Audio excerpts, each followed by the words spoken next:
Assalamualaikum warahmatullahi wabarakatuh.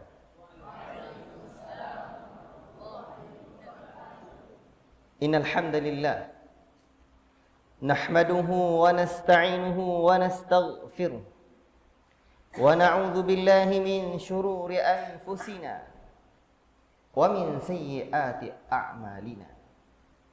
May yahdihillahu fala mudilla lahu wa may yudlil fala hadiya lahu. Ashhadu an la ilaha illallah wahdahu la syarika lah. Wa ashhadu anna Muhammadan abduhu wa rasuluh. Ya ayyuhalladzina amanu taqullaha haqqa tuqatih wa la tamutunna illa wa antum muslimun. Ya ayyuhan nasu taqu rabbakumul ladzi khalaqakum min nafsin wahidah wa khalaqa minha zawjaha wa batha minhuma rijalan katsiran wa nisaa'a wattaqullaha alladzi tasaaluna bihi wal arham innallaha kana 'alaikum raqiba.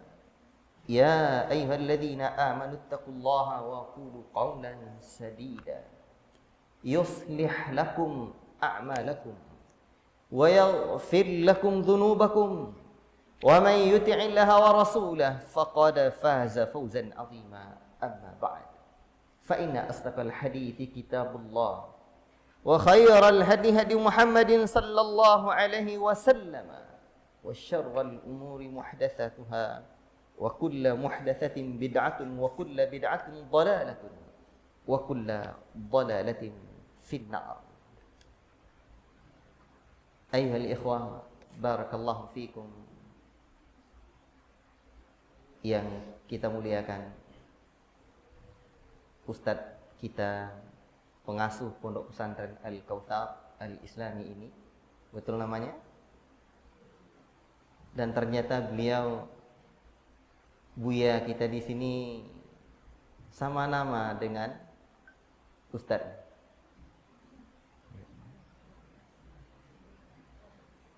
Beliau Firdaus, saya juga tapi orang kenalnya Firdaus Bashir. Jangan pakai Ba'asyir, bisa-bisa saya kena tangkap nanti. Ya. Paham tuh? Yang apa-apa ngerti. Itu nama ayah saya. Ayah yang telah mendidik dan membesarkan saya dan menghadirkan cita-cita besar dalam hati saya. Karena sejatinya kita ini hanyalah copy paste ayah dan buya kita. Antum ini wahai anak-anak ustadz yang saya sayangi karena Allah, kelak jadi orang besar, besarmu karena ayah dan buyamu. Maka kita doakan kepada Allah Rabbul Alamin, mudah-mudahan ustadz kita, Ustadz Firdaus, dan juga Ustadz Firdaus yang sedang bicara ini, Allah Ta'ala panjangkan umur dalam ketaatan dan senantiasa memberikan manfaat buat umat dan akhwat. Sepakat? Alhamdulillah. Pondok butuh sosok seorang buya dan ummi pondok yang bisa memandang murid-muridnya sebagai anak-anak mereka dalam tarbiyah, dalam pendidikan ini. Sebaliknya, pesantren butuh murid-murid yang bisa memandang buya dan ummi pondok itu sebagai orang tuanya dalam pendidikan ini.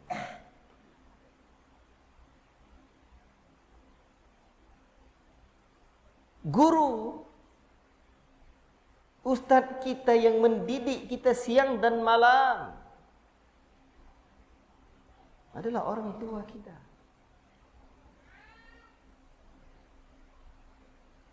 Dan santri disebut santri kalau ikut makna asal sebagian pendapat para ahli berasal dari kata cantrik. Artinya apa? Seseorang yang mengikuti kiainya. Ajib. Dulu pondok-pondok pesantren memang pondok. Dan membuat pondok pesantren itu tidak susah. Yang susah tuh buat gedung pesantren. Itu payah tuh. Tahu pondok? Tengok di pinggir-pinggir jalan tuh pondok buah. Dibuatnya pondok kecil. Dikasihnya buah, dikasih merek. Diletakkannya buah, dikasihnya merek pondok buah. Buat aja pondok 4 kali 6 meter dari papan, dinding pun, atap daun tak apa. Atap daun pun tak apa-apa. Itu namanya pondok. Disuruh orang ngapal Quran, itu namanya tahfiz, kasih merek. Pondok tahfiz. Seiring berjalan waktu, in tansurullah yansurkum wa yuthabbit aqdamakum. Jika kamu tolong agama Allah, Allah akan tolong kamu. Makanya antum anak-anak kami bercita-cita nanti ya tamat pondok, buat pondok. Apalagi kalau tamat Timur Tengah dan tamat kuliah. Nanti kita panjang. Dalam waktu yang singkat ini insyaallah kita sedikit bahas ini. Jadi santri itu adalah seorang murid yang mengikuti kiainya. Jadi dulu kiai buat rumah, buat langgar. Kalau di alam Minangkabau, surau. Terus ada murid-murid yang menginginkan ilmu dari gurunya. Itulah santri yang mengikuti kiainya. Awalnya mereka buat pemondokan kecil sebab tak ada tempat nginap mungkin di rumah masyarakat. Seiring berjalan waktu berkembang jadilah pondok pesantren. Jadi rukunnya pondok pesantren di Departemen Agama itu tidak payah. Cukup ada kiainya, ada santrinya, ada masjidnya, ada apa lagi? Ada asramanya, dan ada kitab yang diajarkan. Selesai. Rukun Islam 5. Ternyata rukun pondok juga hanya 5. Kalau nggak percaya tengok, browsing di internet rukun pondok pesantren. Jadi ikhwati fillah, anak-anak yang saya sayangi karena Allah. Pembahasan kita yang pertama tadi masih tentang Buya dan Kiai kita. Kita masih bahas Buya Firdaus. Pondok butuh sosok seorang Buya dan umi pondok yang bisa memandang muridnya sebagai anak-anaknya dalam terbiah. Seperti beliau inilah. Orang yang membabat alas, yang memulai dari nol, dari awal. Alhamdulillah, insyaAllah lebih barokah, lebih berkesan. Ya. Dan kita butuh murid yang bisa memandang, santri dan santriwati yang bisa memandang Buya dan umi pondok itu sebagai orang tua dalam tarbiyah. Makanya santri disebut cantrik seorang yang mengikuti kiainya. Murid itu berasal dari bahasa Arab. Apa arti murid itu apa? Arada yuridu muridan. Apa artinya? Muridun. Apa arti arada yurid? Apa? Coba. Turid. Ana la urid. Apa artinya? Arada, orang yang murid. Arada yuridu muridan. Isim fa'il. Artinya apa? Seseorang yang menginginkan. Fa'al lima yurid.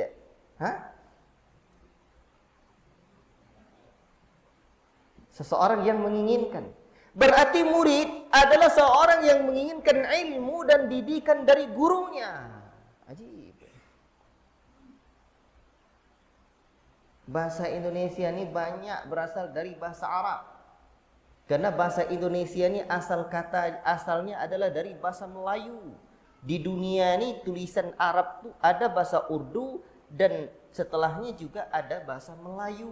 Ada Arab Melayu. Kita nih orang Arab juga, cuman Arabnya Melayu.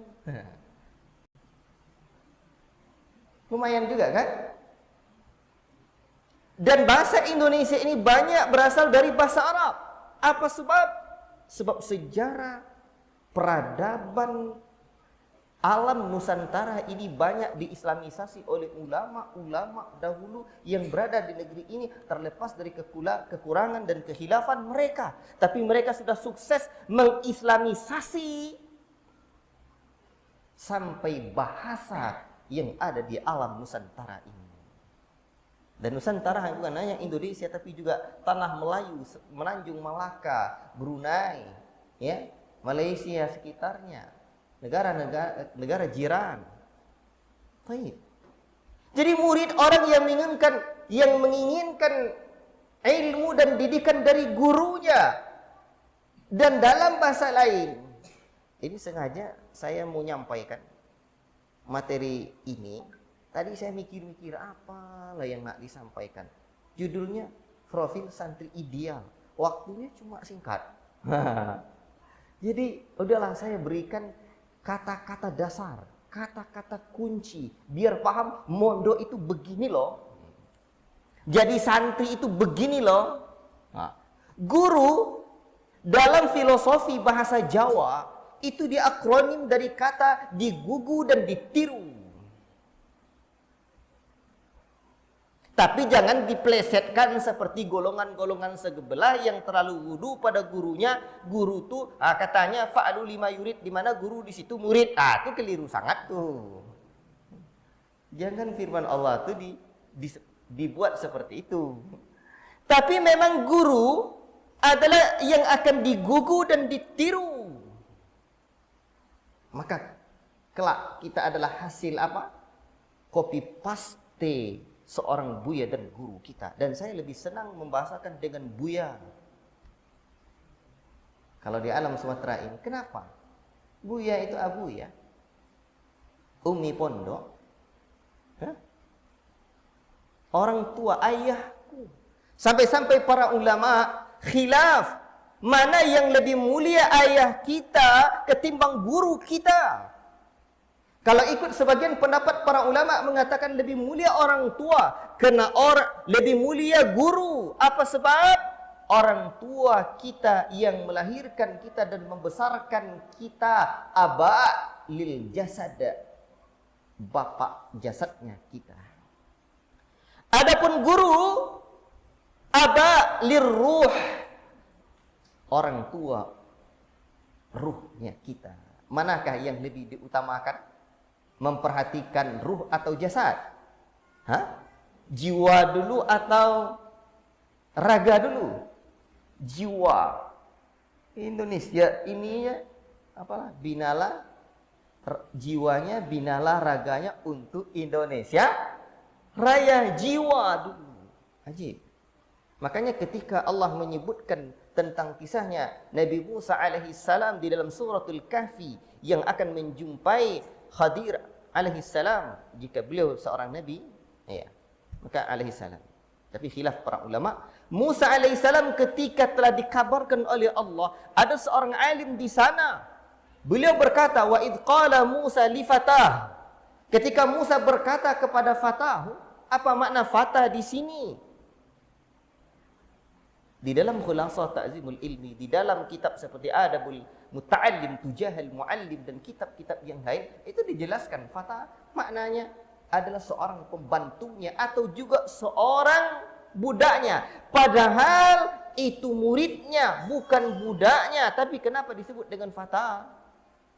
Karena demikianlah posisi seorang murid terhadap gurunya. Sampai Ali radhiyallahu ta'ala anhu menyebutkan, ana abdun man 'allamani harfan. Saya adalah budak orang yang mengajarkan saya satu huruf. Dan Syekh Al-Utsaimin hafizahullah ta'ala menjelaskan dalam syarah Ta'limul Muta'allim bahwa kalimat Ali bin Abi Thalib ini secara sanad tidak sahih, namun ada juga perkataan para ulama salaf yang serupa dengan perkataan ini. Ajib. Anak-anak sekalian yang saya sayangi, kepada Allah Subhanahu wa taala. Profil santri ideal. Kan itu materinya. Sekarang profil itu apa? Tahu profil? Apa? Profil itu apa? Kalau dibuat bahasa Arabnya apa itu, Ustaz? Bantu saya, Ustaz. Profil itu kalau bahasa Arabnya apa? Yang jurusannya bahasa Arab siapa? Profil ini berarti kepribadian, potret dirinya, syakhsiyahnya. Ini dia kepribadian seorang santri ideal. Dan akan dilihat nanti dalam sirah dzatiyah. Kan di dalam bahasa Arab disebut sirah dzatiyah, biodata. Nah, jadi sekarang kepribadian santri ideal. Baik. Berarti kita bahas pribadi santri. Dan di situ kata ideal. Ideal itu apa? Ideal itu apa? Terbaik, betul? Terbaik ya, yang diinginkan. Misalkan calon istri ideal gitu ya, calon suami ideal. Berarti yang terbaik. Baik. Sekarang kepribadian sosok santri, kepribadian santri ideal itu seperti apa? Kayak apa sih? Contoh apa? Kayak apa sih, Mas? Ayo, coba ada yang mau jawab? Baik. Dan ini panjang. Santri, kalau ditengok sejarah peradaban kepesantrenan di alam Nusantara ini, dan pesantren adalah pendidikan tertua di negeri ini, tapi yang paling tepatnya di tanah Jawa. Kalau di alam Sumatera, pendidikan tertua itu adalah surau. Makanya orang dulu sebelum merantau, mereka dididik di surau, baru mereka merantau. Baik. Yang di kemudian hari surau jadi madrasah. Ya. Lalu sekarang jadi pesantren. Baik. Namun dalam sejarah kepesantrenan, santri tidak hanya orang-orang yang berusia belasan tahun, tapi juga 20-an tahun, 30-an tahun, besar, kecil, tua, muda, laki-laki, perempuan, lajang, janda dan duda. Makanya kadang kalau kami di pondok sana, saya prinsip kecil kita akikahkan, besar kita nikahkan. Alhamdulillah yang sudah saya nikahkan sudah 70 orang lebih. Tapi jangan khawatir, yang saya nikahi baru 1. Ikhwati fillah. Tapi tak apa juga kalau lebih kan? Itu tergantung takdir hidup dia lah tuh. Setiap orang tuh, baik. Biar antum tak kantuk. Jadi profil santri ideal itu seperti apa? Berarti nyantri bisa saja kecil, tua, muda, laki-laki, perempuan, lajang, janda dan duda. Sebab yang Nabi sebut talabul ilmi fariidatun ala kulli muslim. Menuntut ilmu wajib bagi setiap muslim. Lafaz tambahan muslimahnya tidak sahih. Baik. Sekarang muslim itu kan semua usia. Dan di sini Nabi tak sebut talabul madrasah faridatun ala kulli muslim. Nabi tak sebut begitu. Mencari sekolah wajib bagi setiap muslim. Enggak. Yang wajib adalah mencari ilmu. Makanya jangan keliru. Ustaz, saya tidak mampu, Ustaz. Bayar sekolah mahal. Ya belajar di masjid aja. Yang wajib kan mencari ilmu, bukan mencari sekolah. Jangan terjebak dunia sekolahisme namanya. Apa-apa sedikit mesti sekolah, apa-apa sedikit mesti sekolah. Yang terpenting itu adalah terdidik, bukan tersekolah. Yang terpenting itu jadi pembelajar, bukan terpelajar. Apa bedanya? Terpelajar, dia pendidik, sekolahnya tinggi. Kalau pembelajar seumur hidup belajar. Makanya kadang orang begisi biodata itu kan, pendidikan terakhir paling bisa dibuat itu cuma S3 doktor, betul nggak tuh? Apakah setelah S3 doktor dia tidak lagi dididik? Enggak, pasti dia mendapatkan pendidikan. Bahkan orang yang setingkat SD pun dia tetap mendapatkan pendidikan. Bahkan yang tidak sekolah pun dia mendapatkan pendidikan tinggi. Justru kadang banyak yang bersekolah tinggi tapi tidak mendapatkan pendidikan tinggi. Tahu bedanya? Sekolahnya sekolah tinggi, S1, S2, S3. Yang satunya enggak. Sekolahnya cuma es batu, es buah. Tapi dia mendapatkan pendidikan tinggi. Jadi sekarang itu yang dituntut itu berpendidikan. Bukan sekolah. Berarti kalau kita tengok hadis tadi, fardhu juga berkesinambungan. Kewajiban itu.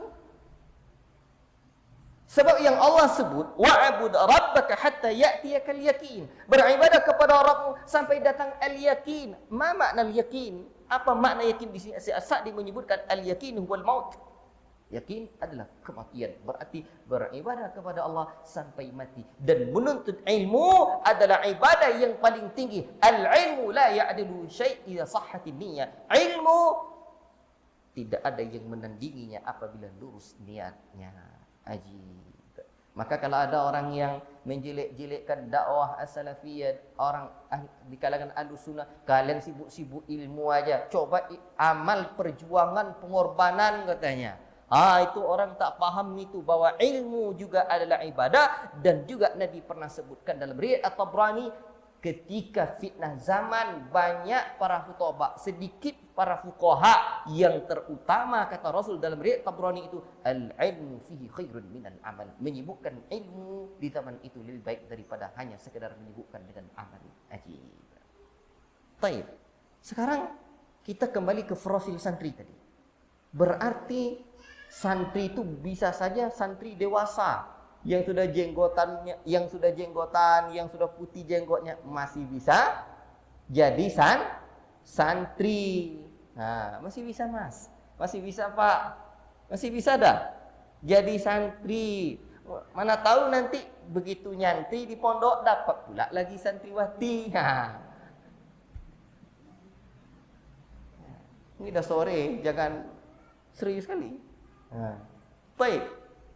Sekarang profil yang mana yang kita inginkan? Profil santri yang anak-anak kah? Yang makhluk asing bernama remaja itu kah? Atau dewasa? Kok ketawa? Remaja itu makhluk asing yang baru ada 100 tahunan belakangan ini. Sebab dulu dalam dunia pendidikan Islam, bayi, janin, bayi, anak-anak, tamyiz, dewasa. Tidak ada remaja tuh. Remaja tuh fisiknya sudah dewasa, tapi pikiran dan kejiwaannya belum dewasa. Makanya dia makhluk asing yang baru ada di dunia ini. Akibat apa? Akibat salah didik. Dalam pendidikan Islam itu apa? Setiap orang balik wajib berakal. Orang balik dibebani hukum taklif, dibebani syariat. Maka orang balik dia dewasa. Dalam pendidikan Islam, anak begitu balik dia dewasa. Kalian dah dewasa enggak? Enak enggak dibilang kalau belum dewasa? Kelas 3 mana? Udah ada yang kelas 3? Siapa? Mana yang kelas 3? Angkat tangan.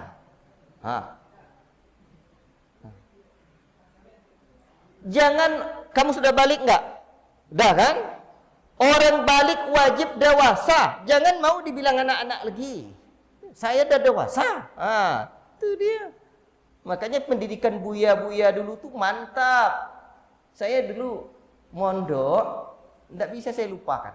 Kelas 1, itu didikan buya, bukan saya yang bagus, mantap. Murid-murid lain buya juga begitu. Kelas 1 saya sudah pidato 7 kali. Kelas 2 sudah khutbah 2 kali. Kalau kelas 3, itu udah mulai tuh. Kalau dulu tuh mesti murid Nabi kerja saya. Itu latar belakang saya tuh. Kalau sekarang kalau ada orang mengundang saya murid Nabi, minta cepat nomor saya. Insya Allah saya isi, tapi jangan salahkan saya kalau saya sampaikan bahwa murid Nabi ini bid'ah. Selesai itu. Baik. Jadi itu Buya dulu. Kalau kelas 4 tuh saya udah kemana-mana tuh. Udah kondang juga, kodok diundang. Nah, tahu makna kondang tuh? Kodok diundang. Tahu kodok? Nggak tahu ya? Itu bahasa sana lah tuh. Baik. Jadi sekarang profil santri yang ideal yang mana? Maka saya melihat begini dulu. Karena profil itu adalah kepribadian. Setiap jenjang usia dan jenjang pendidikan itu tentu bedalah kepribadian yang harus dicapai. Dalam dunia pendidikan tentu ada konsepnya. Dan yang dinamakan konsep itu minimal ada 4. 1, tujuan yang jelas. 2, program. 3, kurikulum. 4, evaluasi. Jadi tujuan program kurikulum mencapai tujuan itu, evaluasinya bagaimana mengukur tujuan itu sejauh apa pencapaiannya. Dan tujuan apabila di satu lembaga pendidikan, maka disebut dia dengan visi lembaga itu. Visinya apa? 25 tahun lagi lembaga itu mau jadi apa? Tapi kalau tujuan pendidikannya mendidik santrinya, maka itu namanya SKL, standar kompetensi lulusannya. Standar kompetensi lulusannya itu lulus ma'had, lulus sekolah, lulus pondok, dianya jadi apa? Berarti profil yang mana yang mau kita inginkan? Bedalah lulusan anak tingkat TK, tingkat SD, tingkat SMP, SMA, dan seterusnya. Baik. Kalau demikian, seperti apa idealnya standar kompetensi lulusan anak-anak di setiap jenjangnya? Sekarang gini. Di negeri ini, sebenarnya jerih payah para ulama di zamannya, dengan berbagai latar belakang pemahaman mereka, tetapi setidaknya mereka telah berkontribusi besar terhadap bangsa dan anak negeri ini. Tapi sayang kita tidak tahu sejarah. Bung Karno bilang jas merah jangan sekali-kali merupakan sejarah. Dan kita juga harus punya jas mewah, jangan sekali-kali melupakan sejarah dakwah bangsa. Dulu, di antara orang yang berjasa di negeri ini sehingga dinobatkan menjadi Bapak Pendidikan Indonesia, siapa? Bapak Pendidikan Indonesia siapa? Coba sebut. Bapak Pendidikan Indonesia. Jangan segan. Ki Hajar Dewantara. Tapi apakah orang sebelum beliau bukan bapak pendidikan? Justru sebenarnya Ki Hajar Dewantara itu termotivasi oleh Kiai Haji Ahmad Dahlan. Istrinya Ki Hajar Dewantara ini ngomong sama suaminya ini, bukankah dulu Kang Mas pengen mengikuti langkahnya Kiai Dahlan? Akhirnya beliau baru konsentrasi dalam dunia pendidikan. Berarti yang lebih duluan dari Ki Hajar Dewantara, bapak pendidikannya Kiai Haji Ahmad Dahlan. Haji. Cuman kita tidak tahu. Kiai Haji Ahmad Dahlan yang beliau membuat organisasi yang tujuan awalnya dulu membatas TBC, tahayul, bid'ah, dan khurafat. Kan luar biasa itu. Pejuang di zamannya. Beliau juga bapak pendidikan. Tapi baiklah. Sekarang coba kita lihat pendidikan Ki Hajar Dewantara. Ki Hajar Dewantara membuat pendidikan namanya Taman Siswa. Jenjang pendidikan yang ada di Taman Siswa itu, tingkat SD namanya Taman Indria, tingkat TK. Tingkat SD namanya Taman Muda. Tingkat SMP namanya Taman Dewasa. Dan tingkat SMA namanya Taman Guru atau Pamong Pamong itu kan pandai ngemong, artinya pandai mendidik, mengajar, tahu pedagogik. Dan pendidikan di negeri ini dulu hebat.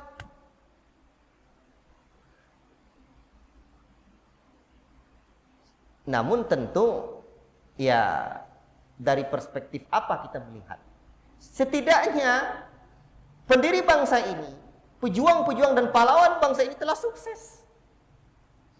Dulu ada namanya PGA dan ada SGA. PGA pendidikan guru agama, SGA sekolah guru atas.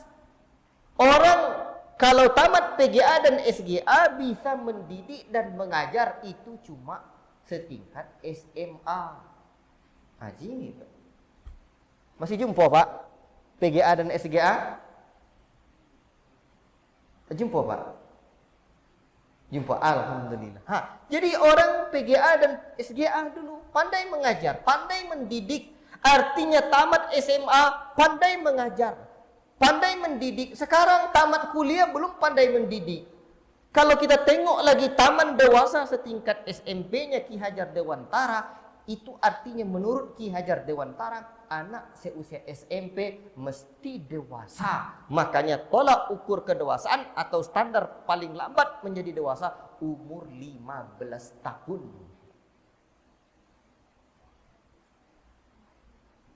Luar biasa bukan? Dan hasilnya, nanti ini saya buka sedikit sejarah ini biar melek sejarah. Karena kalau tidak melek sejarah kita, kalau ada penjajah yang ingin menjajah satu negeri, ingin lama jajahannya, itu mereka putuskan anak bangsa dari sejarahnya. Makanya dalam pendidikan Islam, sejarah itu diajarkan oleh para sahabat kepada anak-anak mereka tentang Al-Maghazi, sebagaimana mereka diajarkan tentang Al-Quran. Ajib.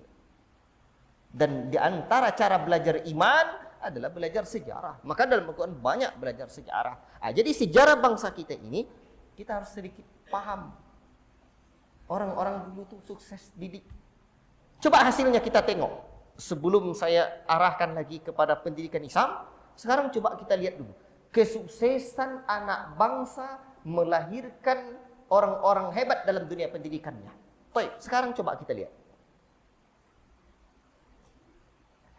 Dulu, anak-anak yang saya sayangi karena Allah SWT, orang-orang hebat di negeri ini, itu anak-anak muda. Kalian tahu salah seorang pahlawan bangsa yang digelari dengan panglima besar, jenderal gelarnya siapa? Jenderal Sudirman. Panglima besar Sudirman.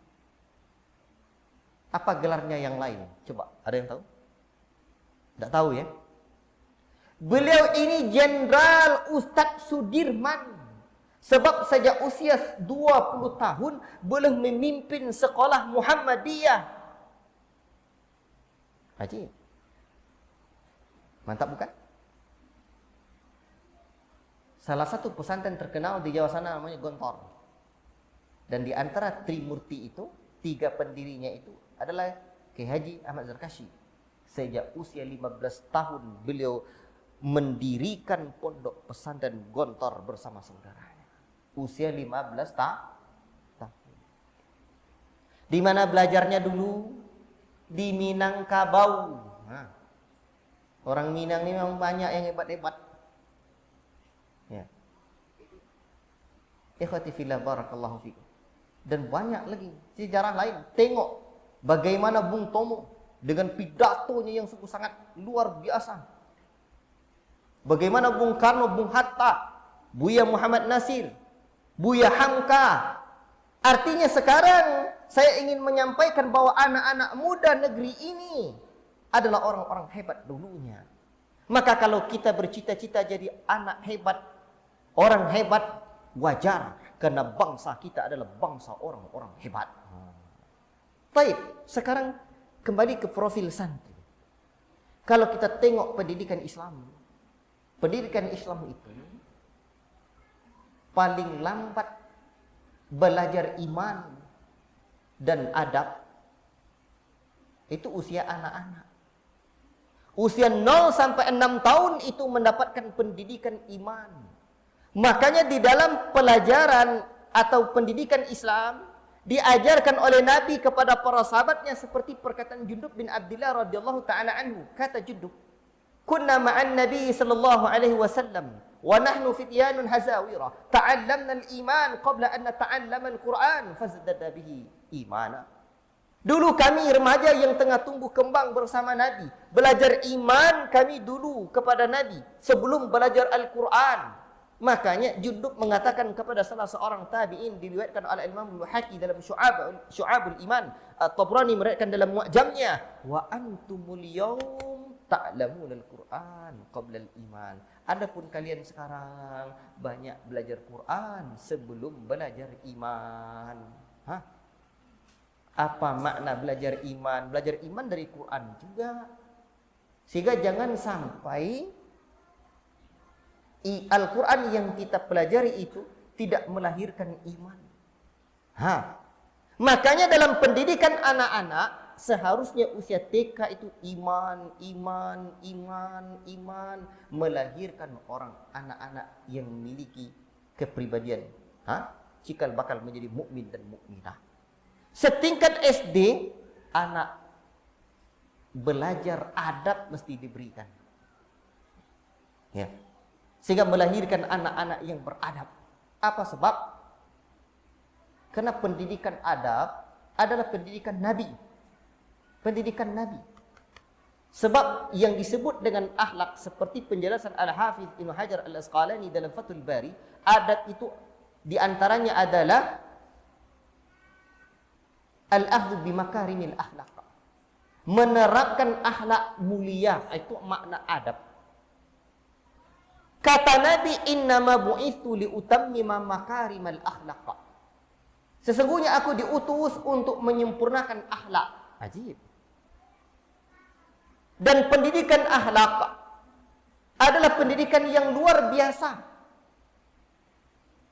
Bagaimana luar biasanya? Karena dia punya role model, punya contoh. Nabi lah contohnya. Laqad kana lakum fi Rasulillahi uswatun hasanah. Sungguh ada pada diri Rasul sallallahu alaihi wasallam suri tauladan yang sempurna. Allahu akbar. Dan pendidikan akhlak komprehensif. Di antara referensi terbesar yang saya dapatkan baru sejauh ini tentang pendidikan akhlak adalah kitab Nadratul Na'im fi Mawsu'atu Akhlaqi Rasulil Karim. Itu 12 jilid, dicantumkan dalam kitab itu 200 akhlak terpuji, 161 seingat saya akhlak tercela. Ajib, luar biasa kan? Dan dulu generasi salaf seperti perkataan Ibnu Mubarak, 30 tahun belajar adab, 20 tahun belajar ilmu. Di mana para ulama salaf belajar adab sebelum belajar ilmu. Apa maknanya? Adab itu luas, adab kepada Allah, adab pada Nabi, adab kepada para sahabat, adab kepada ulama, adab kepada orang tua. Baik, berarti profil santri ideal santri yang beriman, santri yang beradab. Terus setingkat SMP mestilah dia menjadi seorang santri yang dewasa. Karena dia balik dan berakal, dewasa itu. Dan di antara aspek kedewasaan itu banyak. Nah, sekarang ini kacau. Fisik sudah dewasa, sudah balik, sudah tahu perempuan, dewasa belum. Kadang sudah tamat kuliah juga belum dewasa. Bahkan di negeri ini ada para peneliti menyebutkan remaja itu kan orang yang remaja yang dewasa fisiknya tapi belum dewasa secara emosional, akal dan yang lain-lainnya. Sebentar tuh. Bisa tidak saya minta waktu sampai 5:30? Boleh, Ustaz? Cukup? Nah, paling lambat ya. Nah, baik. Sebab santri akan pulang, nanti saya kasih juga uraiannya akan sampai ke sana insyaallah. Baik. Artinya kajian kita 1 jam. Ikhwati fillah, barakallahu fikum. Baik. Sekarang coba perhatikan. Di negeri ini ada penelitian bahwa 2030 nanti akan lahirlah banyak remaja. Tadi apa remaja? Dewasa secara fisik, tapi tidak dewasa secara kepribadian, moral, akhlak, kejiwaan, akal, belum. Tapi sudah tahu perempuan. Bahkan banyak kasus sekarang anak 11 tahun, 12 tahun menghamili kawan perempuannya.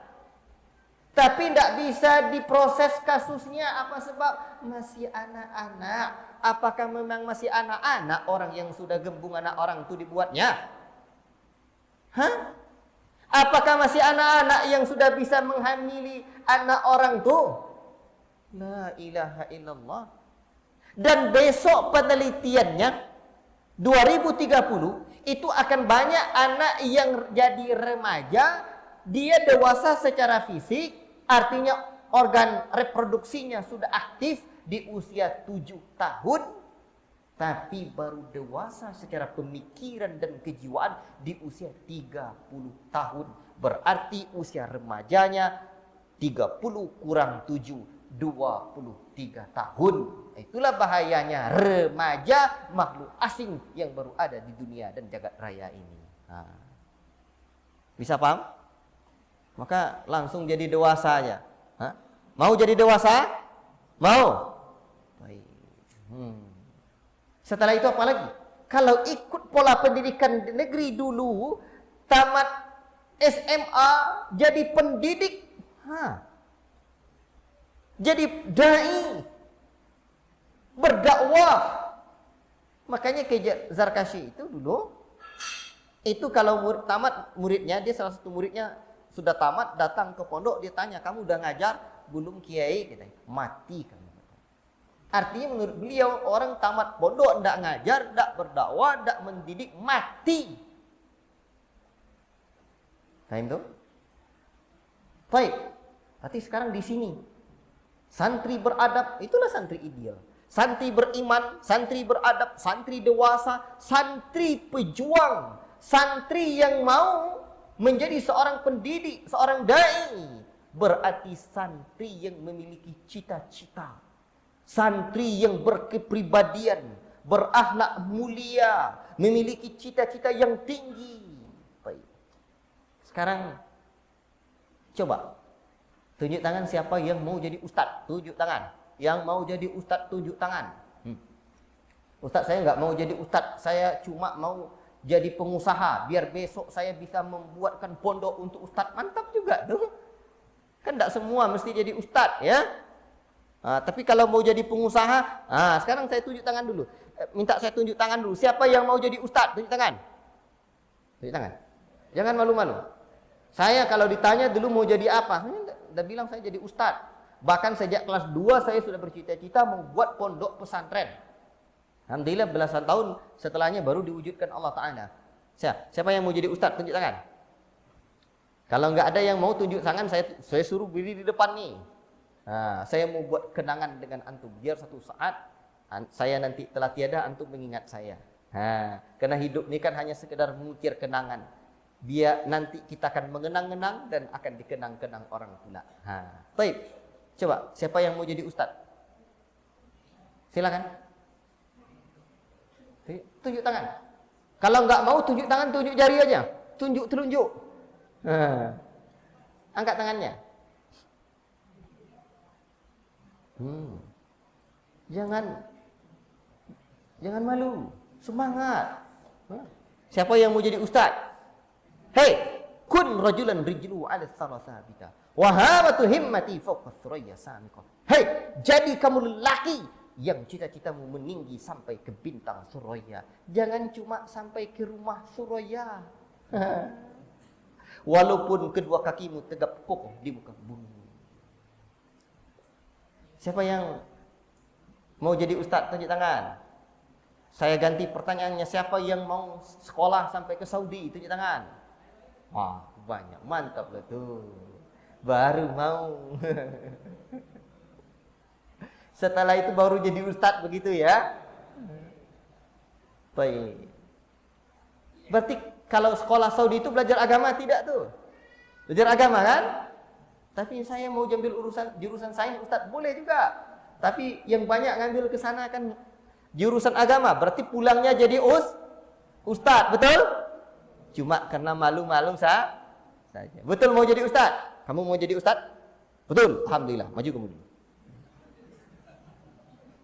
Ayo sini. Aja. Berarti dia malu. Dia yang mesti dibesarkan itu bukan malu, tapi mau. Itu dia. Ya sini. Fadhal. Sini. Abim Julio. Ayo sini. Aja dulu sini. Ayo. Biar satu saat, kan ini direkam anak saya ini. Biar satu saat, oh ini Ustaz Abib. Satu saat saya lagi duduk ikut daurah dengan dia. Dia yang ngisi, saya yang duduk di majelis beliau. Insyaallah. Di mana rumahnya Abib? Hah? Berapa jauh dari sini? Dekat. Masya Allah. Kamu betul mau jadi ustaz? Ustaz besar atau ustaz kecil? Masya Allah. Berapa kilo? Betul mau jadi ustaz besar? Hei, kalian mesti jadi orang besar. Mesti jadi orang besar. Berarti kalau mau jadi ustaz besar. Tapi ustaz saya mau jadi pengusaha besar. Jangan kecil-kecil. Berarti kamu mau jadi ustaz besar. Tahu ustaz besar itu siapa? Orang besar itu. Saya selalu katakan, jadilah kalian wahai anak-anak kami orang besar. Orang besar itu adalah orang yang siap belajar dan berkiprah untuk umat. Dari kampung yang sekecil-kecilnya sampai kota yang sebesar-besarnya. Mana kota yang paling besar? Kota Nabi bukan? Belajar sampai sana. Atau di kota-kota lain, di negeri-negeri yang masih kurang Islamnya. Dakwah ilallah, dakwah. Mau jadi ustaz besar? Bukan badanmu yang harus dibesarkan, tapi kemauanmu. Ya? Paham tuh? Orang besar tuh dia bermain di kemauannya. Kalau kemampuan bisa dilatih, tapi kalau kemauan dimotivasi. Mudah-mudahan besok kita berjumpa lagi. Kamu sudah jadi ustaz, saya duduk di majelis kamu. Amin. Kenapa kamu jadi orang besar? Masya, ini bagus. Ini yang bisa jadi orang besar. Ini juga yang mau saya sampaikan. Ya, boleh kamu duduk. Kita mesti punya cita-cita. Dalam diri kita ada rasa dan juga ada asa. Apa itu asa? Cita-cita. Apa itu rasa? Cinta. Kalau katanya saya bilang begini. Kalau kita tidak punya cita-cita, bagaikan rumah tidak punya taman. Tidak ada yang menghibur kita, tapi kalau ada cita-cita kita terhibur. Tapi kalau diri kita tidak punya cinta, bagaikan rumah kosong melompong. Berarti ada rasa dan ada asa, ada cita-cita dan ada cinta. Berbahagialah orang yang kalau cinta dan cita-citanya menyatu dalam perjuangan kehidupan. Siapa yang antum cintai? Ayah, mak bukan? Betul? Saya nih dengan fisik gini nih, ya badan sering sakit, qadar Allah. Tapi alhamdulillah terus bergerak, tak apa-apa. Ya, dikondisikan saja. Ya, syafani Allah, qadar Allah semuanya. Artinya tidak terlalu begitu fit ya. Tapi, kalian tahu tidak? Kecil-kecil begini badan saya punya cita-cita besar. Kalian tahu cita-cita saya apa? Ustadz bercita-cita membuat 1000 pondok pesantren.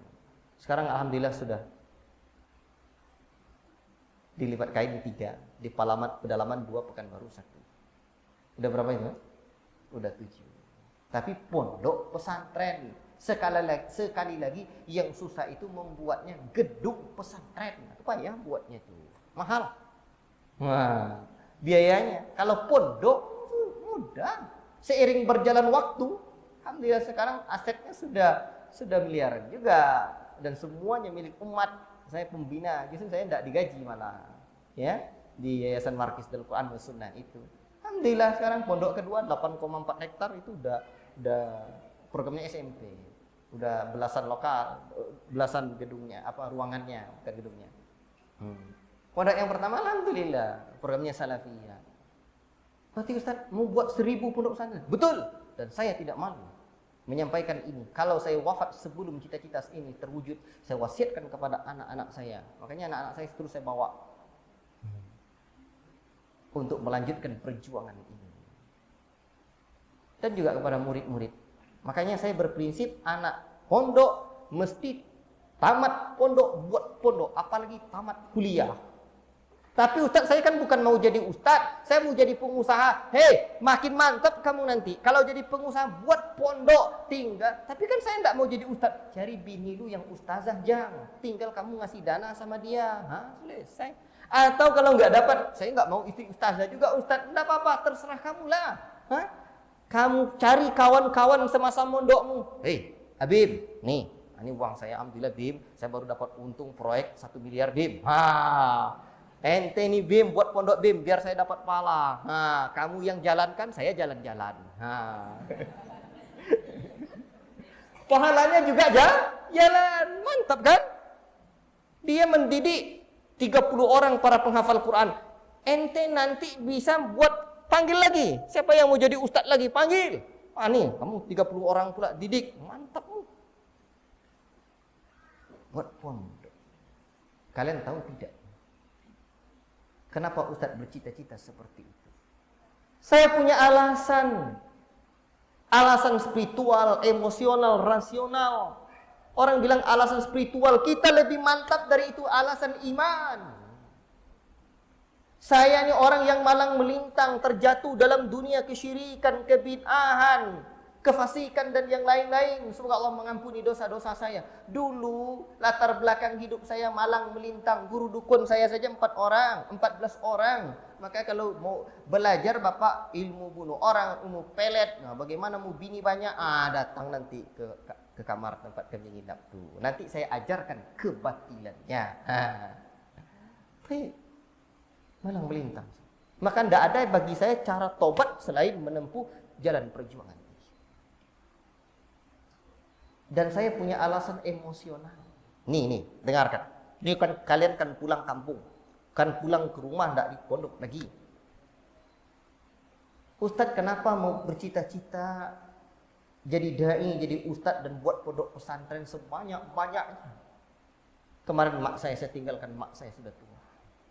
Bertahun-tahun kerinduan hadir dalam hati saya untuk duduk bersimpuh belajar seperti orang pula bisa belajar di negeri para ulama. Tapi apa daya, ayah mak saya sudah tua dan sakit-sakitan. Ada nasihat dari salah seorang ustaz, jangan tinggalkan tempat yang lebih tinggi menuju tempat rendah. Mak ayah saya adalah tempat yang paling mulia saya untuk berbakti dan beramal dekat mereka. Mak saya tinggalkan, saya sedih. Sudah tua, saya sakit-sakit.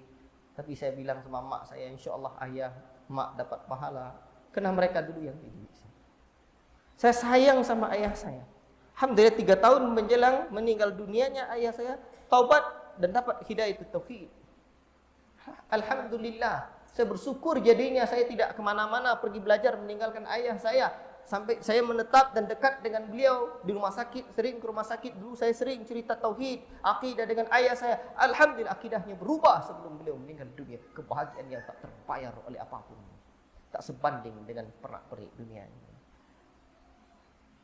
Dan saya dulu dididik ayah saya di pondok pesantren. Dan alhamdulillah ayah saya sini alhamdulillah tidak gratis kan? Lanjutkan Ustaz. Walaupun saya buat pondok pesantren gratis, tapi yang berbayar juga mantap. Kenapa? Saya sendiri bersyukur ayah saya dulu tidak gratis saya semondok, tidak gratis saya sekolah, uang makan ayah saya kasih.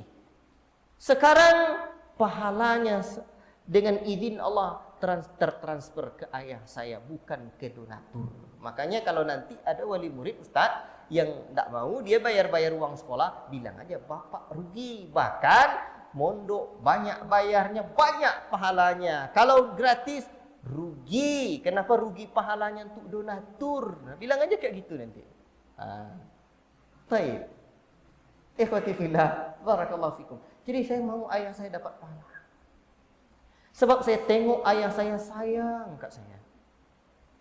Dulu ayah saya pedagang. Ya. Ayah saya dagang waktu itu, dia jualan semen. Diantarnya pakai sepeda, di kayu punya sepeda tu ke Teran-Teran, turun bukit, naik bukit, turun. Berat ayah saya mengayuh sepedanya. Kadang 3 karung, belakang, di tengah, di depan.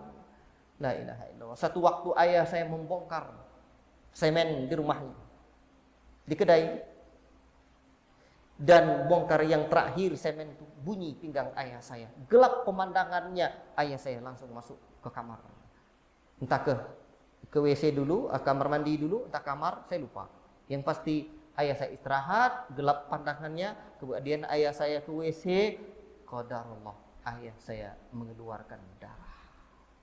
Pinggangnya sakit, darah yang dikeluarkan saat buang air. Saya sayangkan ayah saya atas semua darah yang telah dikeluarkan ayah saya. Saya mau semua ini ayah saya mendapatkan pahala.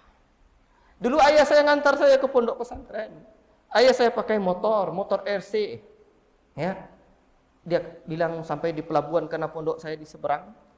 Ayah saya bilang ngantuk saya. Saya bilang bahaya itu ya. Tapi saya nyesal ayah saya tidak saya suruh istirahat. 15 menit dari pelabuhan tempat beliau ngantar saya itu. Tidak lama setelah itu ayah saya ngantuk dan menabrak jembatan di depan masjid di pinggir jalan itu. Akhirnya kendaraan ayah saya, motor ayah saya harus diperbaiki di Pekanbaru dan ayah saya harus berjalan pakai tongkat beberapa waktu atas semua tetesan keringat, tetesan darah dan tetesan air mata mengerang menanggung sakit. Semua itu saya mau biarlah tetesan keringat saya hari ini terus mengalir padanya buat ayah saya. Maka saya mau sebanyak-banyaknya buat pondok pesantren. Kamu sayang sama ayahmu, Bibi? Kamu sayang sama makmu? Bahagiakan ayah makmu, buat mereka tersenyum. Kita tidak tahu entah berapa hari lagi kita punya ayah dan mak. Kita tidak tahu. Maka nanti pulang kalian ke rumah, aturan-aturan yang ada di pondok ni diambil oleh ustaz-ustaz ni. Ada yang berdasarkan syariat Allah, hukum-hukum Allah, dan ada yang memang buatan pondok sendiri untuk agar kalian terdidik. Maka sampai di rumah kalian cuma sekedar burung lepas dari sangkarnya, jangan. Jangan. Bahagiakan mak kalian salat berjamaah. Awak laki-laki di rumah tu salatnya perempuan. Kita tidak banci. Salat di masjid, nanti jumpa orang masjid, Assalamualaikum Pak Cik, Mak Dang, Mak Ngah. Saya baru pulang dari pondok, Pak. Masya Allah, elok anak ni. Ada anak gadis saya, mudah-mudahan besok jadi menantu ni. Senang mak kalian. Mak masak, coba belajar masak juga. Kalian masak sama mak, ajar saya masak ni, Mak. Senang. Cerita kami di pondok, Mak. Kami belajar sejarah, Mak. Kata Ustaz tu, surga neraka tu begini, Mak. Nanti orang yang paling bahaya, Mak, di antara orang yang diazab dalam neraka tu, orang katanya kalau main riba, Mak. Riba tu begini azabnya. Ngeri, Mak. Tak usah sebut-sebut ayah main riba-riba, Mak. Jangan. Mikir dia tu, anak kita tadi bilang bang riba tu azabnya di neraka bahaya. Senang hati mak kalian. Haji, jaga agama. Dan pulang ke rumah tu jangan asik dengan handphone kalian tu. Pakai handphone tu memang tidak boleh pakai handphone, memang aturan pondok. Tapi tidak boleh nengok yang haram dan nengok hal-hal yang tidak baik dalam handphone tu. Aturan Allah, jang. Bukan aturan pondok lagi. Ngerti ni? Ini tidak asik nengok binatang filem. Tahu binatang filem? Tapi tidak saya menengok plesetannya. Plesetan itulah. Jangan. Jaga agama, pulang ke rumah. Dan di antara yang penting, saya senang nengok kalian baju seragam pakai peci. Tahu tak peci ni? Kita mesti punya izzah. Alhamdulillah, jangankan anak pondok di pondok ustaz mondok dulu, ayah ustaz pun dikasih nasihat sama Buya. Alhamdulillah ayah saya terus pakai peci, tak pernah saya tengok ayah saya tinggalkan peci lagi, kecuali hal-hal tertentu ya. Kasih nasihat sama Buya pakai peci. Karena ini di otak kita ni, di kepala kita ni, Al-Quran, hadis, perkataan para ulama. Ini otak barang murahan atau barang mahal? Mahal. Kalau emak kita pergi ke pasar atau kalian pergi ke pasar, kalian beli belacan, tahu belacan terasi? Wanginya atau harum? Tahu belacan? Terasi tahu? Wangi atau harum? Enggak wangi, enggak harum juga kan? Begitu kalian, Bu, beli belacan Bu, beli terasi Bu, ayalah nak, mana tanganmu nak, dikasihnya, ini belacanmu, top 1 on, begitu? Enggak, dikasihnya bungkus dulu, dikasihnya pula plastik. Belacan dan terasi saja dibungkus dengan kertas, dikasih pula plastik. Masa otak kita yang isinya Quran dan Sunnah tak dibungkus? Kasih tu pecimu. Ini faham tum? Ini menjaga muru'ah. Makanya Syekh Ibn Utsaimin rahimahullah ta'ala ketika menyebutkan tentang syarat seorang rawi itu kan diantaranya yarwihi adil dhabitun an mithli mu'tamadun fi dhabtihi wa naqli. Syarat pertamanya adil. Adil itu apa? Kata Syekh Ibn Utsaimin rahimahullah taala, istiqamatud din wa istiqamatul muru'ah. Istiqamah agamanya dan istiqamah muru'ahnya. Dia jaga agamanya dan dia jaga muru'ahnya. Apa makna muru'ah? Dia jaga perbuatan-perbuatan yang dipandang baik di masyarakat yang baik itu. Ajib. Dan peci ini sepanjang sejarah kepesantrenan di alam Nusantara ini untuk jaga muru'ah. Buya tu pakai peci, pakai sorban dulu malah. Buya tu pakai jubah, buya tu pakai baju koko, pakai sarung. Kalian ni santri, kalian mesti punya izzah. Tunjukkan ni santri ideal. Dulu ustaz di pondok, Buya ustaz, itu kalian balik kampung, ajak orang-orang kampung kalian tu mondok, ajak ke Al-Kausar Al-Islami ini. Mengajaknya dengan lisan dan akhlak. Akhlak mulia. Masya Allah, anak itu baru kemarin sore dia masih main kelereng. Sekarang Masya Allah sering masjid jamaah. Bang, besok anak kita tu sanalah bang. Masya Allah, kalian dapat pahala. Berapa banyak di sini nih? Dah berapa banyak desa nih? Dah usah banyak-banyak orang kampung kalian bawa ke sini mondok. Satu orang santri pula dibawa ke sini. Selesai. Ini ndak yang dibawanya santriwati. Jalan-jalan pula di kampung tu. Beda cerita. Ini kesempatan dia pulang kampung tu. Untuk main-main. Jangan sibuk main-main. Banyak baca, banyak tahu. Tadi saya tulis, saya dengar nasihat Ustaz Ahmad Sabik, beliau liburan tu, kalau liburan mondok, liburan kuliah, beliau baca buku. Sampai saat liburan beliau membaca buku Zadul Ma'ad 6 jilid tua. Sama-sama liburan beliau selesaikan. Ajib, banyak waktu. Waktu tu jangan terbuang. Kita mesti punya prinsip, jangan pernah waktu sedikit pun terbuang. Banyak baca, banyak tahu, banyak ilmu. Mau kalian banyak tahu? Harus banyak tahu lah. Jangan banyak tempe aja. Baik. Nih, pada dah habis waktunya nih. Anak-anak yang saya sayangi karena Allah Subhanahu wa taala. Hibur orang tua kalian dengan akhlak, nyapu di rumah tuh. Jangan penyogan. Tahu penyogan? Pamale. Malas kata Buya saya dulu. Kalau adalah bentuknya malas tuh makhluk terjelek di dunia katanya. Kenapa nak solat nak mandi mak? Malas. Apa-apa malas, makhluk terjelek katanya. Itu tak ada rupanya. Tapi itulah perangai itu membuat orang tak berkembang. Terus tegur sapa.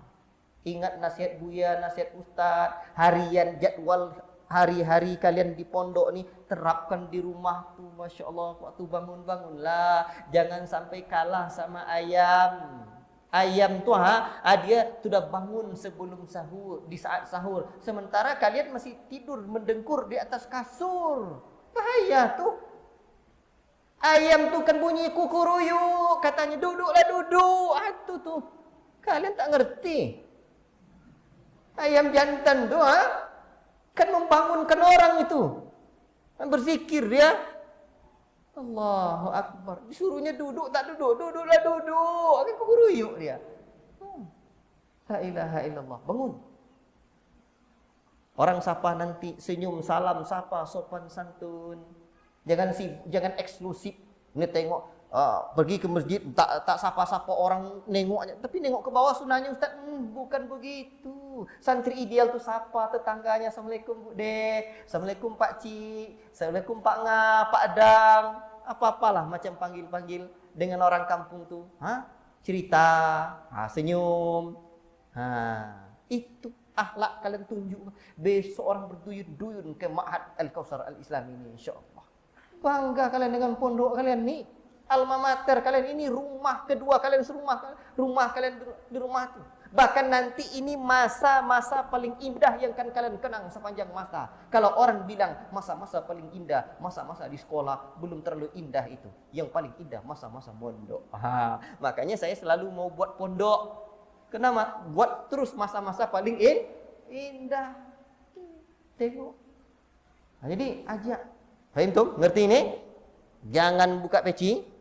Karena kalau peci ini dah dibuka, ikhwan, anak-anak kami, kalau peci ini dah kalian buka, itu bahaya, terbuka semuanya. Muruah kalian tak jaga, izzah kalian tak jaga. Nanti nampak dia cewek-cewek masukkannya dalam sakunya. Makanya Buya saya dulu bilang, ustaz-ustaz kami bilang, jangan pakai peci haji kolor.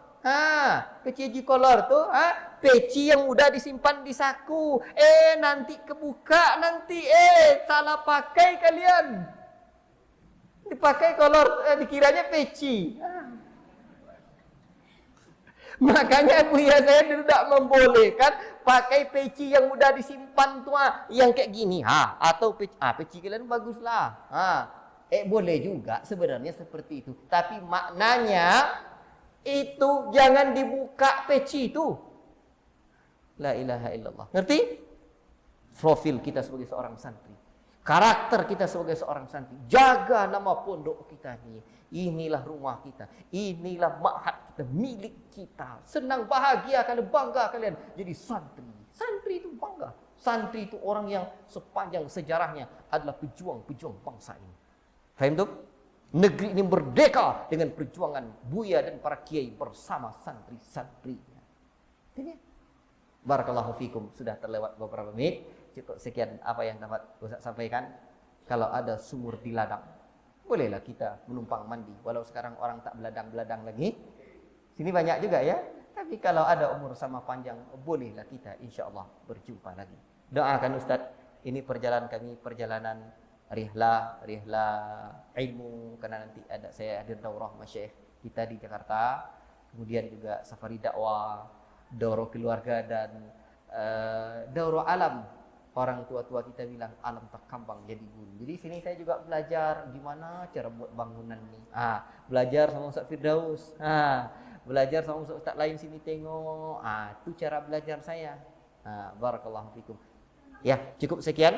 Mudah-mudahan satu saat nanti kalian sapa, Ustaz dulu pernah ngisi kajian di pondok kami Ustaz. Alhamdulillah sekarang saya dah tamat Madinah Ustaz. Insyaallah. Barakallahu fikum. Allah manfa'na bima 'allamtana wa 'allimna bima yanfa'una. Dan terakhir ini mau saya sampaikan.